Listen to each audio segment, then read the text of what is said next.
I think there's some folks who see Jews as powerful, whiwhite, educated, and oppressing people of color. Yeah, that is wrong. The Jews have been persecuted their entire millennia.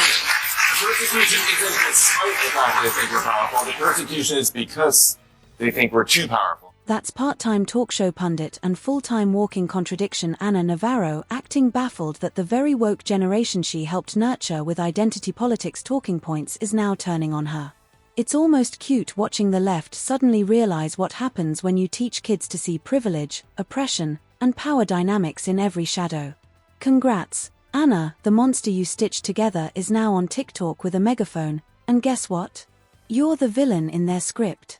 Isn't better than whatever's happening for these Tiki Torch IT guys who are in Charlottesville.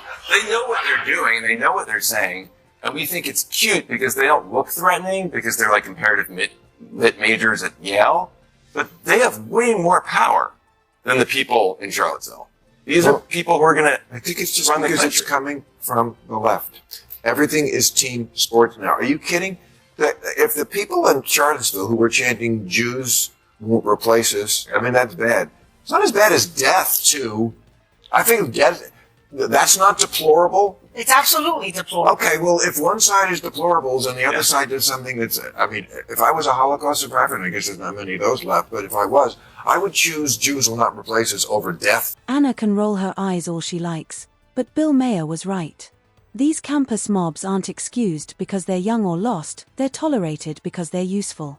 The same people who once labeled every conservative protest as fascism suddenly fall silent when the chants come from their own side. Biden spent years invoking Charlottesville as a warning, claiming it could happen again. Well, here it is unfolding in real time and the response is crickets. Selective outrage has finally met its karma.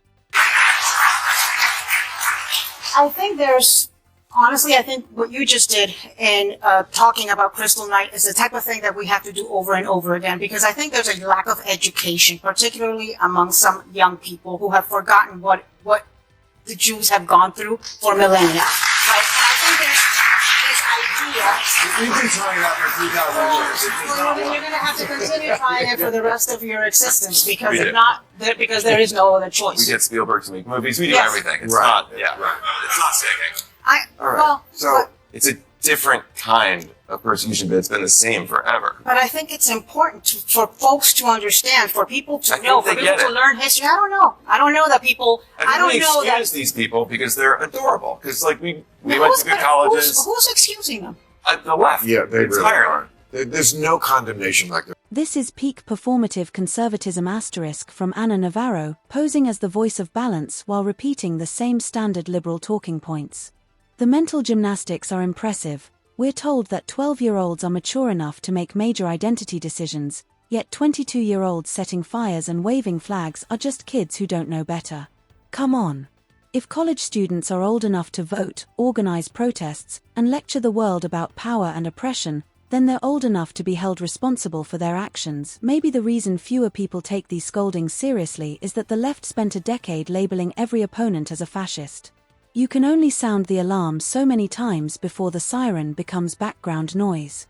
So the real question is, are these students simply victims of a broken intellectual environment, or are they the inevitable result of an ideology that finally looped back on itself?